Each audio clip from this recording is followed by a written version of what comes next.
I'm Chloe Sterling, 29 years old, and until recently, I was the lead software engineer at my family's company, Sterling Innovations. On a crisp, cool Friday night in October, I sat at our polished mahogany dining table in our Denver home, expecting nothing more than the usual family dinner. What I got instead was an execution. My entire world was about to be turned upside down. My father's fist came crashing down on the table, the silverware jumping as his voice boomed through the room. "Chloe, you will give up your position at this company, or you are out of this family." I stared at him, my breath catching in my chest. My mother, her expression as cold and hard as a diamond, simply nodded in agreement. "Your sister will be taking over as CEO," she added, her words sharp and precise. "She's the future of this company." Across the table, my sister Olivia smirked, taking a slow, deliberate sip of her Chardonnay as if she was toasting a victory that was already a foregone conclusion. This wasn't a family dinner. It was an ambush, meticulously planned and ruthlessly executed. OptiChain, the revolutionary logistics application I had poured every ounce of my being into, had just secured a contract that brought in $120 million in revenue for our company. I built it from the ground up. I debugged every last line of code while they were all sound asleep in their beds. And yet, here they were, anointing Olivia, a woman who couldn't tell a server rack from a spreadsheet, as the new queen of the castle. The ultimatum hit me like a physical blow, a freight train of betrayal. Surrender my life's work or be completely disowned. My stomach twisted into a painful knot, but I held their gaze one by one. I let a slow, deliberate smile spread across my face and pushed my chair back, standing up. "Fine," I said, my voice eerily steady despite the acid sting in my throat. "If that's what you want." I turned my back on them and walked away, leaving behind the family that had just gutted me and the company I had given my entire life to. They thought they had shattered me into a million pieces, but what they didn't know was that I had built a failsafe deep within OptiChain's core architecture, a security lock that only I could open. 6 months later, the calls started, one after another, a relentless, desperate barrage as their shiny empire began to crumble into dust. I only ever gave them one reply: "Remember that dinner? I don't forget." Before we dive deeper into how it all went so wrong and then so right, do me a favor. Tell me what time it is where you're watching this and what city you're from. I'm genuinely curious to see just how far my story has managed to travel. 14 months before that catastrophic dinner, my life was a whirlwind of caffeine and code. I was living and breathing my work in our downtown Denver office, consumed by a singular, massive dream. My days and nights had melted into one long, continuous stretch of time, spent hunched over my glowing laptop screen, building OptiChain. It was an AI-powered application designed to completely revolutionize supply chain management for major retailers. This wasn't just a project for me. It was my baby, my magnum opus. It was a dream of transforming the way businesses handled their inventory and moved their goods across the globe. I would routinely pull 18-hour coding sessions, fueled by a dangerous amount of coffee and pure, unadulterated ambition. I was constantly tweaking the predictive algorithms, refining them until they could forecast inventory needs with uncanny, pinpoint accuracy. My boyfriend, Leo Vance, a software engineer just as brilliant and dedicated as I was my partner through it all. He was right there in the trenches with me, debugging endless lines of code in our cramped office overlooking the city. We'd celebrate fixing a persistent bug with a high five, our shared laughter echoing through the otherwise silent late-night office. Sterling Innovations wasn't just some random tech company. It was my father's legacy. Robert Sterling, our chairman, had started it back in 1985, long before Denver became the tech hub it is today. He had built it from a small startup into a respectable mid-sized player in the industry, and I had grown up on stories of his grit and hustle. My mother, Eleanor Sterling, managed the company's finances, keeping our books immaculate and our public reputation polished to a high shine.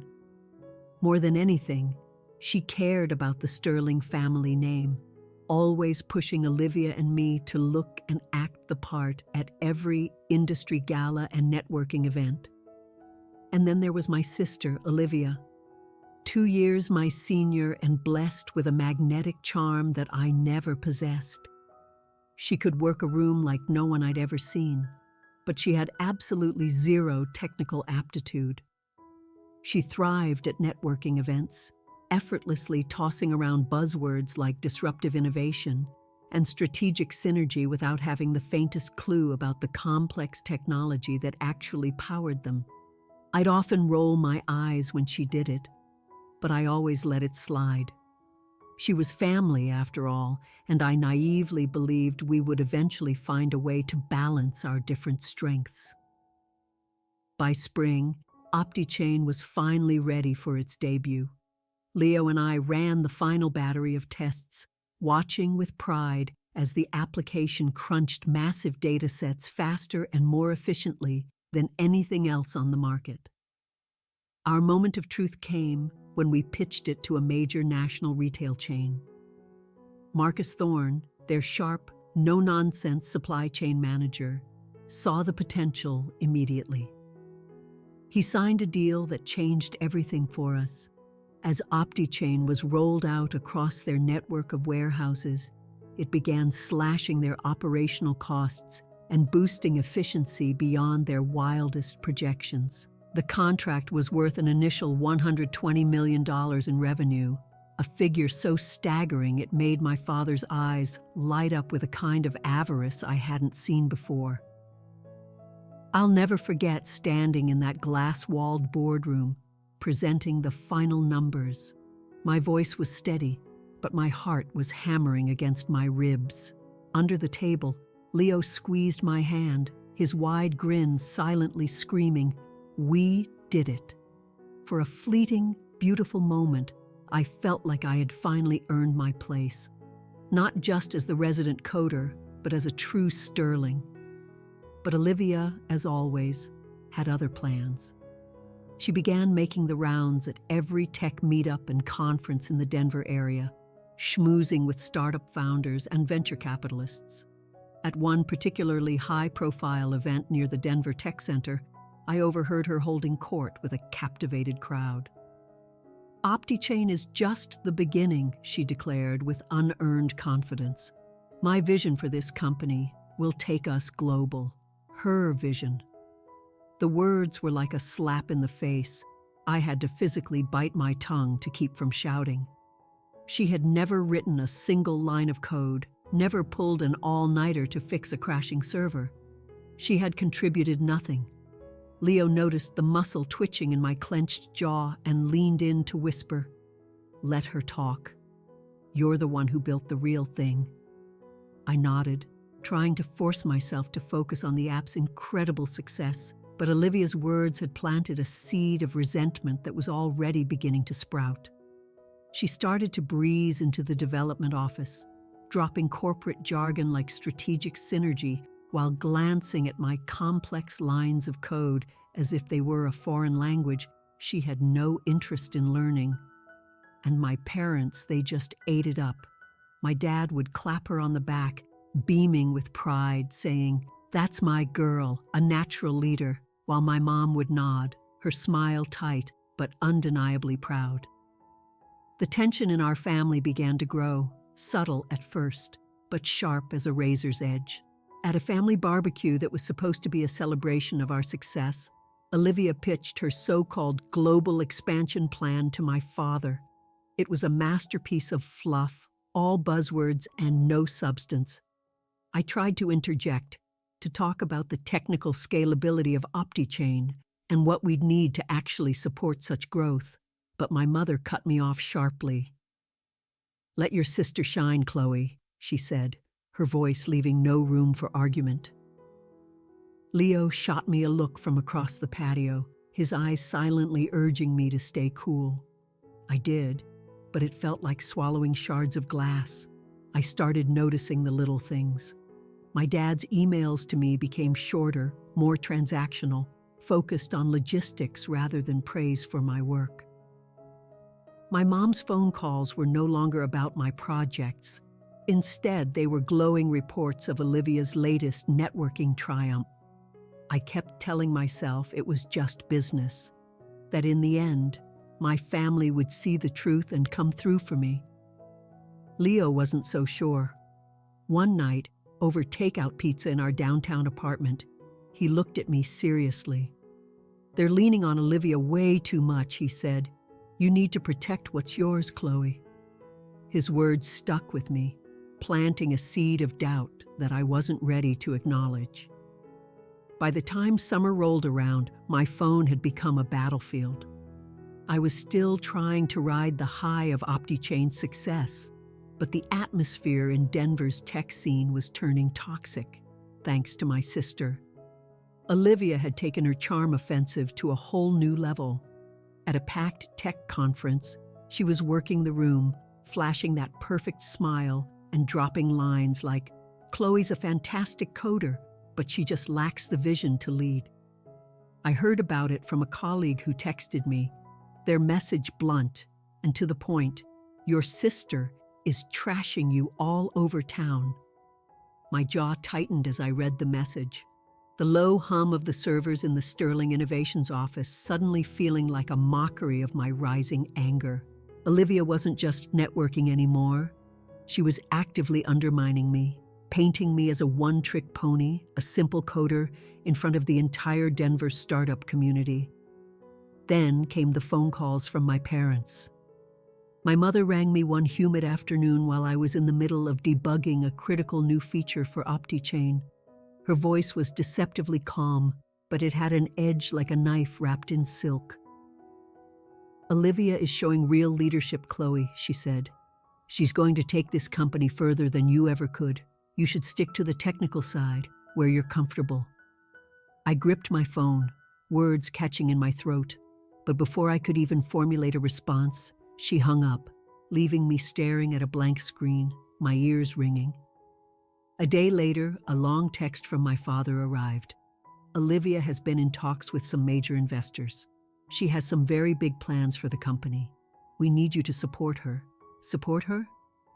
I had single-handedly built the application that had just netted them $120 million, and now they wanted me to step aside for Olivia's empty corporate speak and stolen glory. The pressure was becoming unbearable, a slow, constant burn. I felt like a complete outsider in my own family, their voices constantly echoing Olivia's supposed vision. I paced the length of our apartment that night, the city lights of Denver flickering like distant, indifferent stars. Leo just sat on the couch, listening patiently as I finally let it all out. "They're completely rewriting my story," I said, my voice shaking with a mixture of fury and hurt. "Olivia is out there spreading lies, and Mom and Dad are just buying every single word." Leo leaned forward, his eyes intense and steady. "You are the one who created OptiChain, Chloe. They can't take that away from you, not unless you let them." His words cut through the fog of my frustration. He was right. I had to protect what I had built. We started talking strategy, not just for the app's future development, but for my own future within the company. That's when the idea struck me like a bolt of lightning. OptiChain's core algorithm, the secret sauce, the very thing that made it a game changer, was mine. The intellectual property was mine. I could lock it down.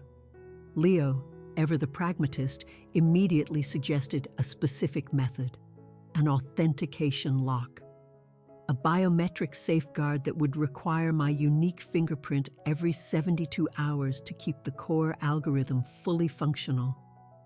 "It's not sabotage," he said, already grabbing his laptop. "It's an insurance policy." We got to work right then and there, the glow of our laptop screens illuminating our determined faces in the dark apartment. I dove deep into the source code, embedding the lock into the very heart of OptiChain's architecture, carefully disguising it as a routine security protocol update. No one at Sterling Innovations would ever notice it, not unless they performed a deep-level code audit, which Olivia wouldn't know how to do if her life depended on it.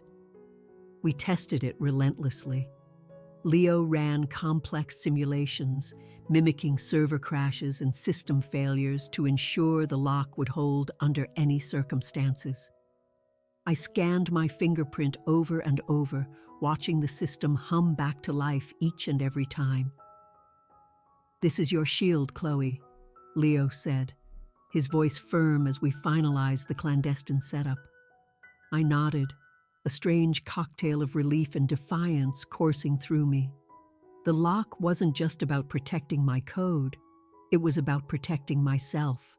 If my own family was determined to push me out, they were about to get a very harsh lesson in what happens when you sideline the one person holding the entire empire together. But even then, I still clung to a sliver of hope. Maybe, just maybe, Mom and Dad would wake up and see my true worth. Maybe they would realize that OptiChain wasn't just another product on a balance sheet, but my legacy. So I kept working. I continued to refine the app, to answer Marcus Thorne's emails about expanding the contract to his international branches. He'd call me directly, his voice full of genuine appreciation. "Chloe, your app is saving us millions. Keep up the incredible work." His praise felt like a lifeline in a sea of familial betrayal, a constant reminder that someone out there actually valued my work. But at home, the chasm between me and my family just grew wider. Olivia's name was all over my father's emails, her strategic meetings dominating his entire calendar. My mother stopped asking about my projects altogether. Her texts were now exclusively about Olivia's latest investor lunch or her keynote speech at some conference. I'd read them and feel my chest tighten, the family I thought I knew slipping through my fingers like sand. Leo was the only thing keeping me sane. One evening, as we were walking along Sloan's Lake, he grabbed my hand and stopped me. "You're not just a coder, Chloe. You are the heart and soul of that company." I wanted so desperately to believe him, but Olivia's rumors were spreading faster than I could write code to counter them. At another tech event, a founder I respected pulled me aside and asked, "So, is it true you're just the tech grunt behind your sister's big ideas?" I managed to force a laugh, but inside, I was seething. The groundwork for my ousting was being meticulously laid. Olivia was stealing my spotlight, and my own parents were holding the ladder for her. That Friday night in October, the dinner table officially became a war zone. I sat there, across from my family in our Denver home, the clinking of silverware the only sound cutting through the thick, suffocating silence. I had spent months, years, pouring my very soul into OptiChain, the app that had just injected $120 million into Sterling Innovations. I was expecting a pat on the back, maybe even a celebratory toast. Instead, my father, Robert, stood up, his face a mask of stone. "Olivia will be taking over as CEO, effective next week," he declared. "Chloe, for the good of the company, you need to resign." The words hit me like a physical punch to the gut. I froze, my fork hovering uselessly over my plate, as my mother, Eleanor, added her piece, her voice as icy as a winter morning. "And if you don't," she said, "you are no longer part of this family." Olivia leaned back in her chair, her lips curling into a smug, triumphant grin. "Face it, Chloe," she sneered. "You're just not cut out to lead." The room felt like it was closing in on me. My heart was pounding a frantic rhythm against my ribs, but I forced myself to take a slow, deep breath. "You can't be serious," I asked, my voice sharper than I intended. Robert didn't even flinch. "Olivia has the vision this company needs," he said, folding his arms across his chest. "You're a coder, Chloe, not a leader." My mother nodded, her eyes refusing to meet mine. "We've made our decision," she stated flatly. "Olivia is ready." Olivia chimed in, her tone dripping with condescending pity. "You're really good at all that tech stuff, Chloe. But leadership, well, that's my thing." I just stared at them, the three people I had trusted most in the world, now casually and cruelly rewriting my worth right in front of me. OptiChain was my creation. It was the product of 18-hour days, of endless debugging sessions, of my entire heart and brain poured into every single line of code. And they were just handing it over to Olivia, who couldn't even log into our company servers without calling IT for help. I pushed back, my voice steady but burning with a cold fire. "I built OptiChain. It is the literal backbone of this company. Do you honestly think Olivia can run it?" Olivia just scoffed, rolling her eyes dramatically. "I don't need to know how to code to lead," she said with a dismissive wave of her hand. "I'm the one with the big picture." My father raised a hand, cutting me off before I could respond. "Enough, Chloe. Your resignation, on my desk by Monday morning, or you're done here, family included." My mother's silence was deafening, her face a perfect mask of cold, unyielding agreement. The betrayal sank into me, deep and sharp, like a blade twisting in my chest. I had given everything I had to Sterling Innovations, and they were tossing me aside for Olivia's portfolio of empty promises and stolen ideas. I could have screamed. I could have thrown my plate against the wall. I could have begged them to see reason, but I didn't. I locked eyes with my father, then my mother, then Olivia, and I felt a strange, chilling calm settle over me. I had seen this coming, hadn't I? In Olivia's whispers, in their sidelong glances, in the way they had started praising her vision over my actual work. I stood up, my chair scraping loudly against the hardwood floor, and I forced a smile. "Fine," I said, my voice cold, but perfectly even. "If that's your choice, then I'm done." Olivia's smirk faltered for just a fraction of a second, as if she hadn't actually expected me to walk away so easily. My father's jaw tightened, but he said nothing. My mother looked down at her hands, nervously fidgeting with her napkin. I grabbed my jacket from the back of my chair and walked towards the front door, my pulse racing, but my steps firm and deliberate. Outside, Leo was waiting in his car, his face illuminated by the soft glow of the dashboard. He took one look at me and knew instantly. "They did it, didn't they?" he asked, his voice low and heavy. I nodded, sliding into the passenger seat, the door closing with a soft thud. "They want Olivia as CEO. They told me to quit or lose them." Leo's hand found mine in the dark, his grip firm and reassuring. "They're going to see your value, Chloe," he said, his voice laced with anger on my behalf. "They are going to regret this so much." I leaned my head back against the seat, staring out at the Denver skyline as it blurred past the window. "Oh, they will," I said, my mind flashing to the biometric authentication lock we had so carefully buried deep within OptiChain's code. That lock, my fingerprint, my control. It was my ace in the hole. They thought they could erase me from the equation, but I had built a safeguard they couldn't even begin to comprehend, let alone touch. As we drove through the quiet city streets, the sting of their words still lingered. I replayed Olivia's smug grin, my father's cold ultimatum, my mother's silent, devastating betrayal. I had grown up in that house, idolizing my father's entrepreneurial spirit, trusting my mother's sense of fairness, even at times admiring Olivia's boundless confidence. Now it all just felt like a grotesque lie. But I wasn't broken. The lock Leo and I had coded was more than just a protection mechanism. It was power. I pictured Olivia sitting in the CEO's chair, trying to run OptiChain without me, fumbling through a boardroom presentation she didn't understand. The thought sparked a flicker of dark, defiant satisfaction in my chest. They had handed me an ultimatum, but I wasn't the one who was about to lose. Leo pulled into the parking lot of our apartment building and turned to me. "Are you okay?"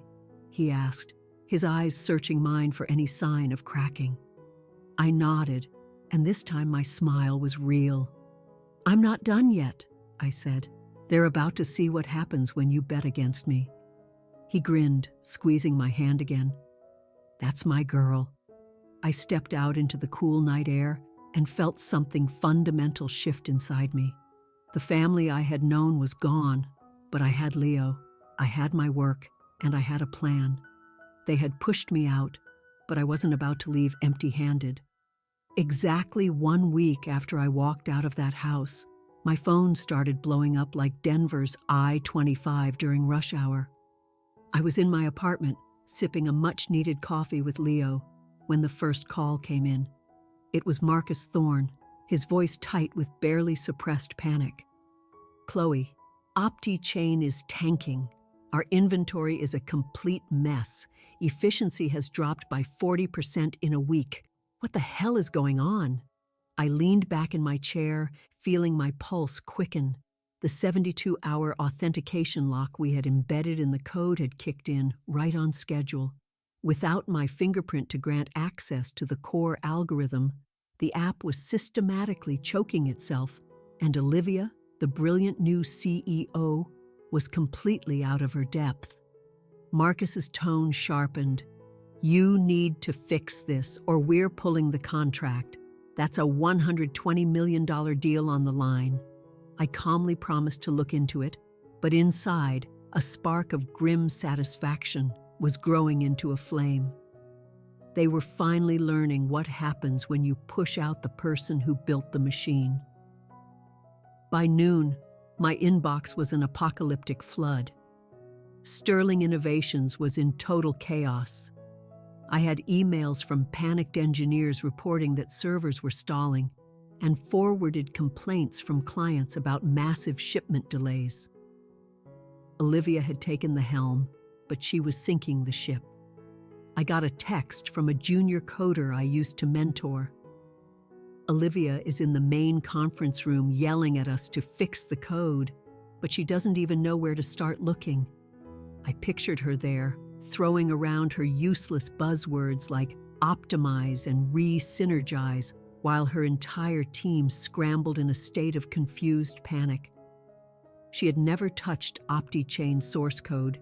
She couldn't tell a function from a firewall. The office that was once my second home had turned into a circus, and Olivia was the clueless ringmaster. Then, my father made his move. A sleek, black car pulled up outside my apartment building that afternoon, and out stepped Daniel Harper, the family's longtime lawyer. He sat across from me in my living room, his expensive leather briefcase snapping open like a warning shot. "Chloe," he said, his voice smooth but firm, "Robert needs you to come back. He wants you to save the company's legacy." I raised an eyebrow, leaning forward. "Legacy? Funny. Last I heard, they chose Olivia to carry on that legacy." Daniel didn't blink. "They're desperate, Chloe. The board is panicking. Clients are threatening to jump ship. You need to come back, or Sterling Innovations is finished." I just stared at him, the raw wound of their betrayal still fresh. They had forced me out, cut me off, and now, not even a week later, they wanted me to come back and clean up their mess. That evening, my mother called, her voice trembling and strained over the line. "Chloe, please don't destroy this company," she pleaded. "This is our family's work. It's your father's dream. Please, just come back." I gripped the phone, my knuckles turning white. "You told me to quit or lose my family," I said, my tone as cold as I could make it. "You made your choice." She started to stammer, her words breaking apart into sobs. We didn't mean it like that. Olivia is struggling. We need you." I hung up, my chest tight with a volatile mix of anger and a strange, intoxicating sense of power. They had built their glittering empire on the back of my work, and now it was crumbling to pieces without me. Leo was my anchor through all of it. We sat on our couch, the lights of the Denver skyline glowing outside our window. "They're begging now," I said, scrolling through the cascade of increasingly desperate emails from my father. Leo grinned, his eyes sharp. "You've got them right where you want them, Chloe. They can't run OptiChain without you. Make them pay for it." His words lit a fire in me. I wasn't going back there to grovel. I was going to make them see my worth, and I was going to do it on my terms. We brainstormed for hours, and I decided on my strategy. I would agree to consult, but it wouldn't be for free. $2,500 an hour, I told Leo, my voice steady. "If they want my help, that's the price of admission." He laughed, a real, genuine laugh, and pulled me into a hug. "That's my girl. Hit them where it hurts." I emailed Daniel Harper that night, laying out my non-negotiable terms.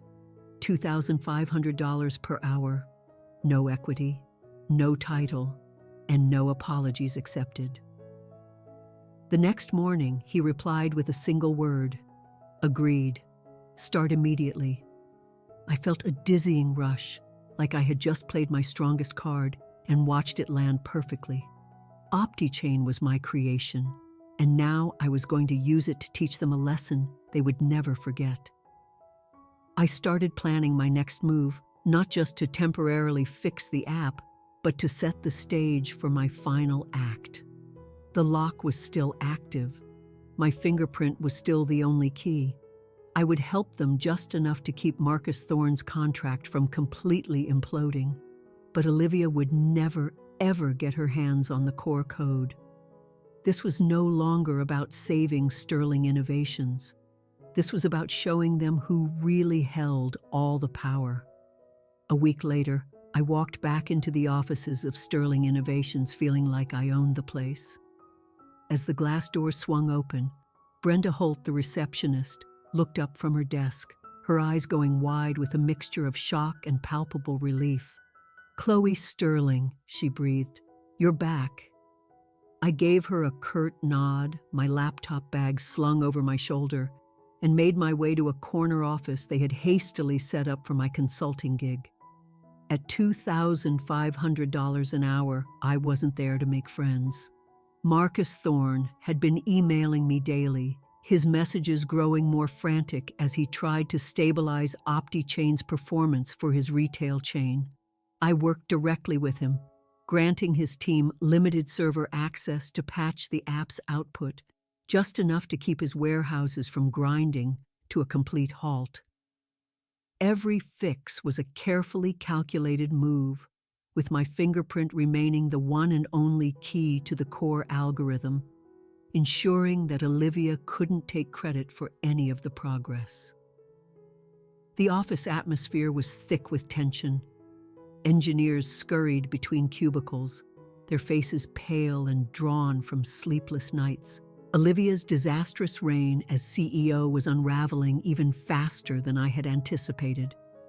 During a critical team meeting in the main conference room, she finally lost it completely. I was presenting a temporary workaround to the beleaguered staff, my slides detailing the necessary data flow adjustments, when Olivia stormed into the room, her face flushed with rage. "Chloe is sabotaging us," she shouted, pointing an accusatory finger at me as if I were a common criminal. The entire room went dead silent. The engineers exchanged nervous, uneasy glances. On the large video screen, the clients, including Marcus Thorne, raised their eyebrows, their confidence in Sterling Innovations visibly shattering in real time. "Olivia, calm down," I said, my voice perfectly steady. I'm here fixing the mess you made. She slammed her hand down on the conference table. You broke the app on purpose. Her wild accusation hung in the air, making the company look not just incompetent but desperate and hopelessly divided. I kept my cool, but inside I was seething with a cold, calculated fury. Olivia's outburst was a gift. She had just publicly exposed her own incompetence to everyone who mattered. Marcus Thorne's voice crackled through the speakers, sharp and final. If you people can't sort this out, we're suing for breach of contract. This fiasco is costing us millions of dollars. The threat landed like a bombshell, and all of Olivia's bravado instantly crumbled. She started to stammer, trying to pivot to her usual buzzwords about strategic realignment, but for the first time, nobody was buying it. I stepped in, calmly explaining the patch I had just implemented, and reassured Marcus that we would stabilize the system. The meeting ended with Olivia glaring daggers at me, her authority completely in tatters. Back in my apartment that night, Leo was my rock. We worked late into the night, his laptop synced with mine as we fine-tuned OptiChain's temporary fixes. You're playing chess while she's playing checkers, he said, his fingers flying across his keyboard. I smirked, watching the app's performance metrics slowly tick upward on my screen. Every move I made was strengthening my position, keeping the authentication lock hidden but fully active. Then an unexpected message popped up on my phone. It was from Isabel Reed, the CTO of a major rival tech firm in Denver. The text was simple. Chloe, your work is the talk of the town. Come join us. We value real talent. I stared at the screen, my mind racing. The thought of leaving the toxic mess of Sterling Innovations behind for good was incredibly tempting. But I wasn't done here yet. I replied, let's talk soon, keeping my options wide open. My father cornered me after hours in the office later that week, his face lined with deep exhaustion. Chloe, please, he said, his voice low and desperate. Fix this for good. The company is bleeding money. I crossed my arms, staring him down. You made Olivia CEO, Dad. You told me to resign. Why should I be the one to save you now? He flinched, his eyes pleading. We were wrong. I'm begging you. His words stung, but they didn't soften my resolve. I had heard enough empty promises from him at that dinner table to last a lifetime. I'm a consultant, I said, my tone flat and cold. That's all you get for $2,500 an hour. He walked away, his shoulders slumped in defeat, and for a fleeting moment I felt a pang of guilt. But it passed. They had chosen Olivia. Now they were paying the price. The wedding was my endgame, and 3 months later, the stage was set. 3 months after my return as a consultant, Olivia's wedding became my grand stage. The venue was a sprawling, opulent estate on the outskirts of Denver, draped in thousands of white roses and shimmering string lights. I, of course, had been invited as a formality, a hollow nod to family ties that felt more like a beautifully decorated trap. I stood at the edge of the reception, a stark figure in a sharp black dress against a sea of pastel-colored guests, watching Olivia glide through the crowd in her ridiculously expensive gown. The entire board of Sterling Innovations was there, sipping champagne and making small talk, completely unaware of the bomb I was about to detonate. Marcus Thorne had emailed me that very morning, his tone clipped and final. We're cutting half the contract. OptiChain is still too unstable. The news didn't surprise me. The biometric lock I had embedded in the code ensured it. Today, I was going to make sure every single person in this room knew why. The speeches began, and when there was a lull, I seized my moment. I walked calmly to the microphone, my heart beating a steady, powerful rhythm, and addressed the room. The core algorithm of OptiChain, I began, my voice clear and carrying through the silent space, requires my unique fingerprint every 72 hours to function. Without it, the application systematically fails. The crowd froze. Champagne glasses clinked to a sudden stop. I saw Olivia's face turn ashen, her bridal bouquet trembling in her hands. "That's why your systems are crashing," I continued, my gaze locking onto the stunned faces of the board members. "I built it, and I am the only one who controls it." Gasps rippled through the wedding guests. Olivia shoved her way through the crowd, her voice a shrill, hysterical screech. "You're betraying our family! You sabotaged us!" I didn't even flinch. "You took my company," I said, my voice dangerously quiet. "I protected what was mine." My father pushed forward, his face beet red with a mixture of shame and fury. "Chloe, take a leadership role," he said, his voice an urgent, desperate whisper. "Fix this, and we'll make it right." My mother grabbed my arm, tears streaming down her perfectly made-up face. "Do it for your sister, Chloe," she sobbed, "for the family." I pulled my arm away, my chest tight but my resolve like iron. "You chose Olivia over me," I said, looking from my father to my mother. "You don't get to beg now." The board members were huddled together, whispering furiously, their faces grim. Marcus Thorne, who was standing nearby, just shook his head, his expression a strange mix of frustration and grudging respect. The truth was out. Sterling Innovations was crumbling, and I held the only key. I set the microphone back on its stand and walked out, the weight of their horrified stares on my back. Outside, Leo was waiting by his car, a wide grin spreading across his face as I approached. "You did it," he said, pulling me into a fierce hug. "They're absolutely reeling." I nodded, adrenaline still coursing through my veins. "It's not over yet," I said. Earlier that week, I had signed a contract with Isabel Reed's firm. Her offer was everything I had ever wanted: a fresh start, equity in the company, complete creative control, and a team that actually valued my talent. I slid into Leo's car, and as we drove away, the Denver skyline stretched out before us like a landscape of pure possibility. "So what's next?" he asked, his hand covering mine. "We build something new," I said, my voice firm with conviction, "something they can never touch." The fallout was swift and brutal. Marcus Thorne's company officially slashed $60 million from the Sterling Innovations contract, citing catastrophic operational instability. A major tech blog broke the story the very next day with a devastating headline: "Opti Chain Collapse. Founders Kill Switch Shakes Family Firm." The article went into excruciating detail about Olivia's failed leadership and my dramatic wedding reveal, painting Sterling Innovations as a cautionary tale of nepotism gone wrong. I read it over coffee in my quiet apartment, a deep, quiet sense of satisfaction settling over me. My father's emails flooded my inbox, each one more desperate than the last, pleading for a meeting. I ignored them all. My mother's voicemails, choked with apologies and regret, went unanswered. They had built their empire on my code, then tried to erase me from my own story. Now they were facing the consequences.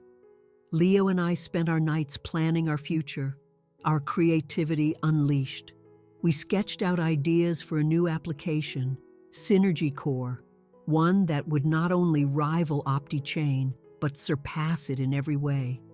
And this time, it would belong to us. Isabel Reed's firm was already setting up a state-of-the-art lab for me, and the excitement from my new team was infectious. "You're going to kill it, Chloe," Leo said one evening, his laptop screen glowing with our latest mock-ups. I smiled, feeling lighter than I had in years. Sterling Innovations had been my home, but I now realized it had also been my cage. Leaving it all behind wasn't just about freedom. It was a victory. The wedding reveal wasn't about petty revenge. It was about truth. Olivia's accusations, My father's hollow offers, my mother's crocodile tears, none of it could change what they had done. I had given them my all, and they had thrown it away for a vision that was nothing but smoke and mirrors. As Leo and I drove through the streets of Denver, the city lights blurred into beautiful streaks of infinite possibility. I wasn't the dismissed coder anymore. I was Chloe Sterling, the woman who had built an empire and had the strength to walk away when it turned on her. Sterling Innovations would limp on for a while, but without me, it was just a shadow of its former self. My future was finally mine to write, and I was more than ready to begin. 2 months after Olivia's disastrous wedding, the crisp spring breeze in Denver felt like my newfound freedom. I stood in the sleek, modern offices of Isabel Reed's tech firm, watching the real-time data as our new app, Synergy Core, completely dominated the market. In its first quarter, it was already on track to generate $200 million in revenue, nearly double what OptiChain had ever achieved at its peak. My new team, a brilliant group of engineers who respected my vision, cheered as we hit another incredible milestone. Isabel clapped me on the shoulder, her grin wide and genuine. "You've outdone yourself, Chloe," she said. I smiled, feeling the last of the heavy weight from my past finally lift. The company I had built from scratch was now just a ghost, and I was thriving without it. The fallout for my old family was brutal. After my reveal, their few remaining major clients, including Marcus, pulled out completely, costing them over $100 million in contracts. A tech journal later reported a small-scale bankruptcy as the company scrambled to cover its mounting debts. My father was forced to sell the family's sprawling Denver villa, the house I grew up in, just to keep the business afloat. They moved into a modest condo downtown. Olivia sent me a text, her words dripping with a false sincerity that made my skin crawl. "I'm so sorry, Chloe. Can we please talk?" I didn't even bother to reply. My mother took it a step further, sending Daniel Harper, the family lawyer, to my new office with a formal proposal to reconcile and rebuild. I actually laughed as I handed him back the papers. "No, thanks," I said. "I'm done." My mother called that evening, her voice sharp and accusatory over the phone. "Chloe, you are tearing this family apart," she said. I leaned back in my chair, looking out at the glittering Denver skyline from my new corner office. "Remember that dinner back in October, Mom?" I asked, my tone calm but pointed.